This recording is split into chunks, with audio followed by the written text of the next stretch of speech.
Hello bachcho, let's see the question. A bus is moving with a velocity of 5 meter per second towards a huge wall. The driver sound a horn of frequency 165 Hz. If the speed of sound in air is 335 meter per second, number of beats heard by a passenger on bus will be.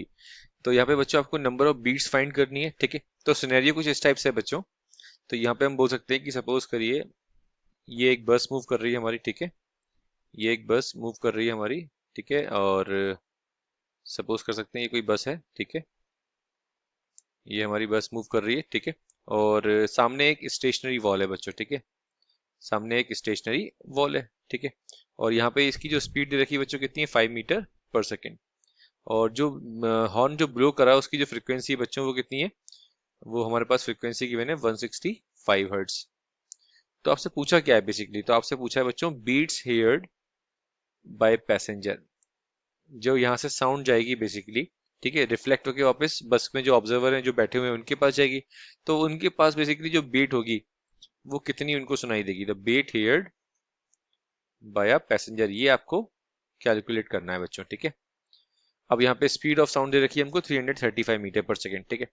तो सबसे पहले हम बात करें बच्चों की concept की। तो यहाँ पे की कंसेप्ट क्या होगा, तो यहाँ पे की कंसेप्ट हो जाएगा बच्चों अपना बेसिक फॉर्मूला डॉपलर फ्रीक्वेंसी का फॉर्मूला क्लियर होना चाहिए आपको। एपरेंट फ्रीक्वेंसी भी कहते हैं इसको हम, डॉपलर फ्रीक्वेंसी भी कहते हैं, और you can say that apparent frequency, ठीक है। तो एपरेंट फ्रीक्वेंसी का फॉर्मूला हो जाएगा बच्चों यहाँ पे हमारा, ये हो जाएगा F A is equals to F, ये हो जाएगा हमारा एफ नॉट, ठीक है, bracket velocity of sound minus velocity of observer upon, minus plus आता है बच्चों यहाँ पर, ठीक है। या प्लस माइनस ही हो सकते हैं क्योंकि एक बार माइनस करेंगे एक बार प्लस करते हैं। डायरेक्शन बेसिकली किस लिए आता है, माइनस प्लस जो बेसिकली साइन आता है वो हमारा जस्ट बिकॉज ऑफ डायरेक्शन की वजह से आता है। अगर आप टूवर्ड्स जा रहे हैं तो आप प्लस करते हैं, अवे जा रहे हैं तो आप माइनस करते हैं, ठीक है। और अपॉन में आता है बच्चों v sound, again plus minus, और you can see that minus plus v of source. इस फॉर्मूले को यूज करेंगे बच्चों, ठीक है, एपरेंट फ्रीक्वेंसी निकालने के लिए। और दूसरा जो फॉर्मूला बच्चों पूछा है बीट फ्रीक्वेंसी, तो बीट फ्रीक्वेंसी का फॉर्मूला होता है बच्चों modulus of n1 minus n2, ठीक है। दोनों फ्रीक्वेंसी का जो डिफरेंस होता है वो हमको देता है बीट फ्रीक्वेंसी पर सेकेंड, ठीक है। तो इन दो फॉर्मुलों को यूज करके आप इजीली इस क्वेश्चन के अकॉर्डिंग जो कंसेप्ट दे रखा है, जो मैंने आपको बताया कंसेप्ट, उसके अकॉर्डिंग आप इजीली सॉल्व कर सकते हैं इस क्वेश्चन को, ठीक है। तो लगाते हैं बच्चों ये क्वेश्चन में ये कंसेप्ट लगाते हैं। तो यहाँ पे सबसे पहले हमने बात करी है frequency approaching, frequency approaching to wall where wall is an where wall is as stationary observer, stationary observer, ठीक है। इसको मैं थोड़ा सा दोबारा लिख देता हूँ, जस्ट अ सेकेंड। ये हो जाएगा हमारा स्टेशनरी ऑब्जर्वर, स्टेशनरी ऑब्जर्वर, क्योंकि वॉल है, वॉल की बात करिए वो रुकी हुई है, ठीक है।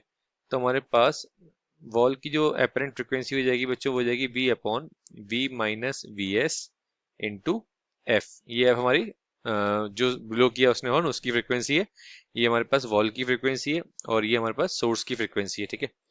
तो यहाँ से अगर हम बात करें now apparent frequency heard bye observer, now apparent frequency heard bye observer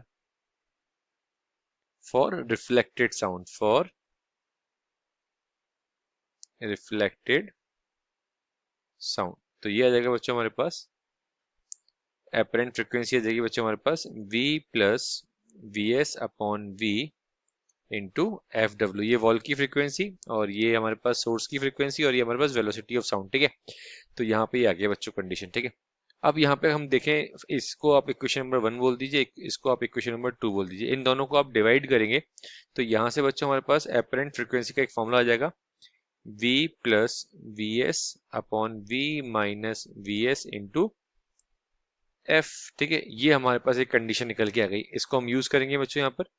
तो ये आ जाएगा बच्चों हमारे पास एपरेंट फ्रीक्वेंसी का फॉर्मूला आ जाएगा हमारे पास, v हमारे पास 335 था, और सोर्स की फ्रीक्वेंसी थी बच्चों हमारे पास 5, अगेन 335 माइनस सोर्स की फ्रीक्वेंसी -5 इंटू जो फ्रीक्वेंसी थी हमारे पास हॉर्न की, वो कितनी थी 165। इसको जब आप सॉल्व करेंगे बच्चों तो हमारे पास एपरेंट फ्रीक्वेंसी आ जाएगा 170 हर्ट्स। ठीक है, तो बीट फ्रीक्वेंसी आपको निकालनी है, नंबर ऑफ बीट फ्रीक्वेंसी पर सेकेंड। तो ये आ जाएगा बच्चों 170। ये हमारे पास जो अभी ये निकल के आया एपरेंट फ्रीक्वेंसी में से, अगर हम जो सोर्स की फ्रीक्वेंसी है अगर हम उसको माइनस कर दें तो हमारे पास number of beat frequency per second आ जाएगा। जैसे कि मैंने आपको बताया था F V equals to N1 minus N2, but यहाँ पर जो हमारे पास एपरेंट फ्रीक्वेंसी वो ज्यादा है। ठीक है, तो इसलिए हमने क्या किया 170 में से 165 को माइनस किया, तो ये आ जाएगा बच्चों हमारे पास 5 बीट्स पर सेकेंड। तो ऑप्शन चेक कर लेते हैं बच्चों एक बार। फर्स्ट ऑप्शन हमारा इनकरेक्ट है। ठीक है, सेकंड ऑप्शन बच्चों हमारा करेक्ट है, third is also incorrect, fourth is also incorrect, तो our correct option is second. तो बच्चों हमारा करेक्ट ऑप्शन हो गया, correct option is second. I hope this solution is clear to you. All the very best बच्चों।